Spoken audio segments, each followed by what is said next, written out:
G'day folks, Jules here to talk a little bit about Prince and what's happened with his vault and the releases that we've had so far from the vault and what's coming up next. This is on the back of a chat I had with some pals last night who were asking the question, and I guess because I know, I sort of assumed everyone would know, so I thought I might cover off what is available from the vault now, what has been released previously, and what's coming up. There is some exciting releases yet to come, heaps obviously to come, but there's one in the next couple of months that I'll tell you about later on in this video. During this video, I'll put in an actual number of pictures, so you just don't have to look at my mug, but you can actually see a couple of pictures from the vault as well, which were taken by the Sheriff's Department when they were investigating Prince's death. So there's a number of photos throughout this video. Hopefully I'll put them in a nice order. So first of all, let's talk about what is the vault. Well, in 1983, Susan Rogers, I believe, who was Prince's engineer, started collecting up all of Prince's work, the tapes that were in recording studios wherever Prince was recording, and started to compile and store them in one location. And when Paisley Park was being built, she found a home for all those items there. So between 1983 and 1987, when Susan finished working with Prince, all of his work was documented in that one particular location. And it was almost full, the vault, when she left. And that is evidence from when Prince died. There's tapes everywhere throughout Paisley Park. The vault was overflowing with, stacked up with stuff, not terribly well organised and not well preserved, and it wasn't climate controlled either. So the vault now, I believe, has been relocated to Iron Mountain facility in Los Angeles, and that's where the vault's being, it's already been largely archived and determined what's in there.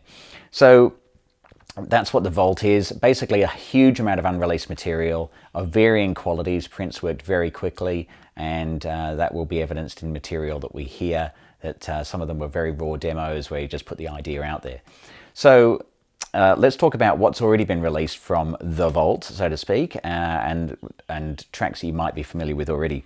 So earlier on in Prince's career, the Black Album came out, and the Black Album was recordings that Prince actually wasn't happy with. He was probably happy with the recordings, but he wasn't happy with the content. So Prince largely sings under a different character on this album. The album was recorded around the same time as Lovesexy, which is a brilliant album. If you haven't heard Lovesexy already, give it a listen. Completely different tone to the Black Album. The Black Album is dark. It is a characterization. It's an expression.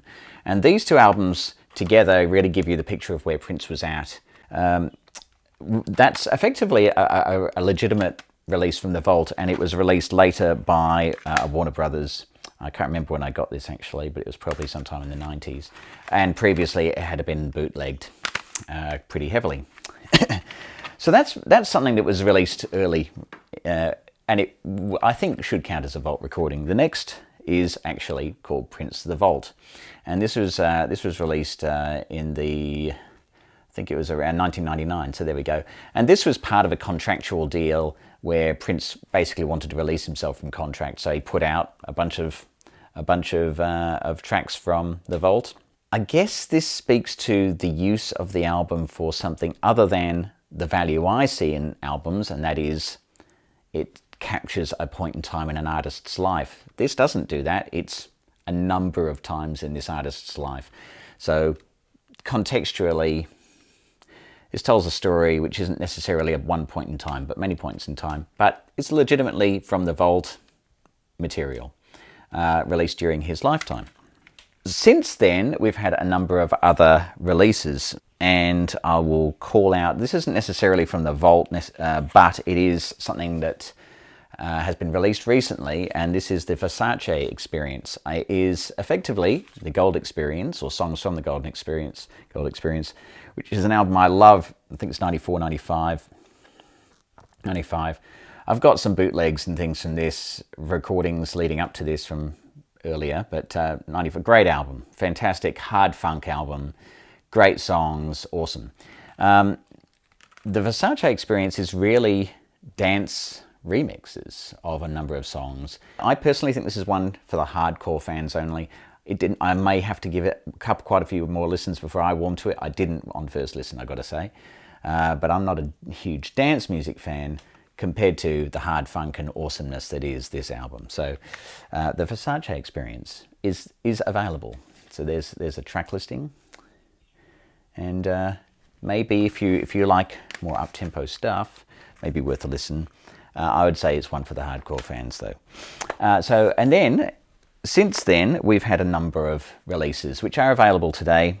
2017 they released this special maxi edition of Purple Rain, and this has a CD specifically of tracks from the vault, and then CD3, so for CD1 obviously is the album remastered, CD2 is tracks from the vault, CD3 is B-sides and so on, and then there are two more discs, actually no, one more disc, sorry, which is a DVD live from New York in 1985. Quality of footage is, it's on film, you can see the grain, it's fairly shot far back, but it captures the moment brilliantly well, the sound is okay. So I actually love the packaging, what they've done with this, great artwork, really nicely put together by Warner Brothers and NPG Records, beautiful sort of expanded gatefold sort of approach with a really nice booklet. So I actually thought this was a really good quality release and a great way to contextualize the vault material with what was being done at the time. So I thought that was really well done. We've also had in 2019 two releases. We've got this CD here, which is a collection of demos, effectively, of tracks that Prince did for other people. So the songs you probably know on here are Jungle Love, which was the Times' big song, Manic Monday, which the Bangles did, Glamorous Life, I can't remember whether that was Sheila E., I think it was, Nothing Compares to You, the original recording of that, Love Thy Will Be Done, which is the Martika song. So this album really shows Prince in his, I'm going to get a song out there, finish it. He was writing one or two songs a day, writing and recording one or two songs a day. And as far as polish and finished product goes, it does show a little bit on here. It's good. It's good for a listen. I'll give it another couple of spins at least. Again, one for the fans, I think. But if you're interested in songwriting and how Prince started songs and developed his songs to at least a sort of finished product, but not the super polished productions that he's also known for. This is a good example of that. Here is a song in a pretty raw form. Manic Monday, interesting version on there. Actually, really, the Bangles did not stray too far from the demo. Let's just say that much. Anyway, the great release. Good. I think between the two, I'd get the Purple Rain one definitely, if you can get hold of it. Then also in 2019 was a massive Prince box set of 1999, which is kind of fitting. I like the way they sort of paced that out. And this is a really substantial box set. It has 2 CDs from the vault. There is the remastered album itself in here, plus promotional mixes, B-sides, just like is found on one of the CDs in the Purple Rain one. And then also there is a CD of Live in Detroit from 1982 and a DVD, I think it's the DVD Live in Houston. And that's a great collection. It's not only a great collection for the content and the fact it encapsulates everything that Prince was doing at the time. It has a really brilliant book that I thoroughly enjoyed reading. This booklet tells really compelling stories about how Prince's last support gig for the Rolling Stones went. There is a very touching essay by Duff McKagan from Guns N' Roses on his experience of listening to Prince. I thought that was really well done, Duff. So good. I was really moved by the piece. It's a really quite a decent 46-page, 48-page booklet, which complements the material really, really well. So well worth the investment. I think it was over $100, but it's for not even a completist, but if for any fan, that is a great package. Really, really well done.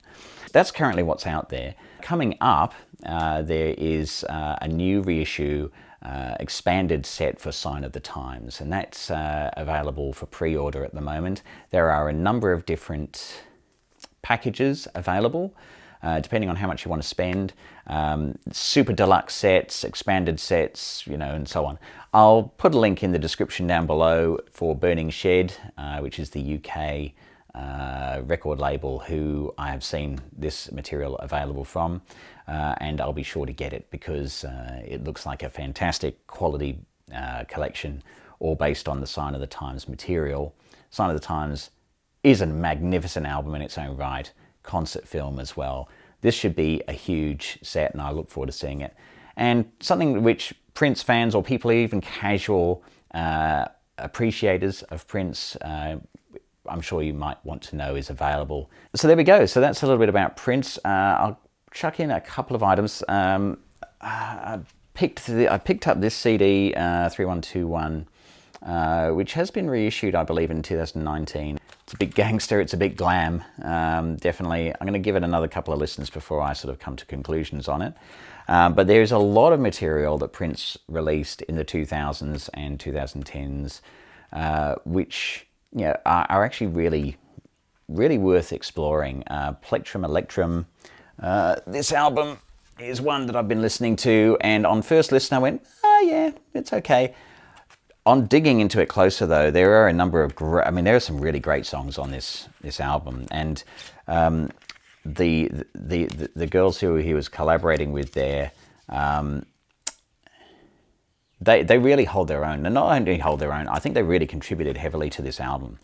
So I'm going to give this much more of a listen, which is Plectrum Electrum. Well worth a look. Anyway, this video's been long enough. I hope you got something out of it. Do please subscribe if you're interested in seeing what else I'm coming up with. And hope you're having a wonderful time in lockdown. Stay healthy, stay happy.